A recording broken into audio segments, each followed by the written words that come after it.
Баршаңызға сәлем. Кабачкидан мен рулет жасағалы жатырмын. Суға тұзбенен салып араластырып қойдым. 5 минут тұрады осылай. 5 минуттан кейін суынан ажыратып аламыз. Араларын ашып, барлығын тексеріп, суларын құрғатып аламыз. Ал енді ішіндегі начинкасына укроп саламыз. Өткізілген сыр саламыз. Сізде дайын болса, неге морозилькте дайын тұрады. Осылай өткіштен өткізіп, алдын ала дайындап аламыз. Және де майонез салам. Кішкене. Сосын тұз саламыз.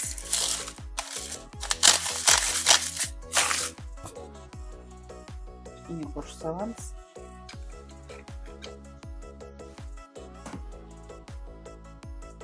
Жақсылап араластырамыз. Тұзын бұрышын, майонез бәрін араластырып, жақсылап араластырып, бір-біріне сіңдіріп, дәмдерін келтіріп.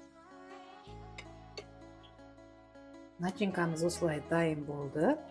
Енді кезекте жұмыртқамызды осылай, мен 2-3 жұмыртқа қосамын. Осылай дайындап, жарып, дайындап қоямыз. Және де бізге қажет болады, ұн қажет болады. Ұнды осылай бәрін дайындап, 2 чеснок қосамыз.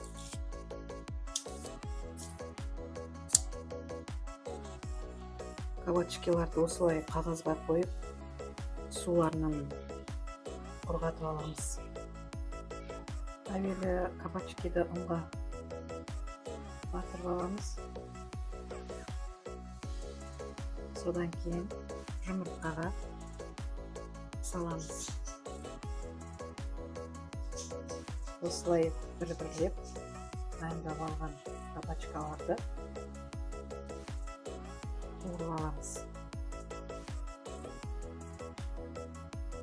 Осылай батырып, ақырындап қуыра бастаймыз.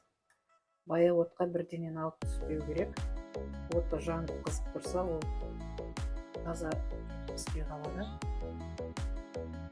Осылай баяу отта пісіріп, араластырып, арғы бетін былай араластырып аламыз.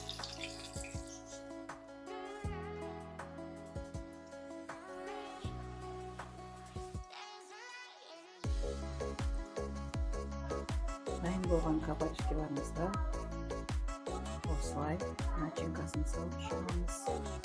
Ішіндегі жағып ішіне.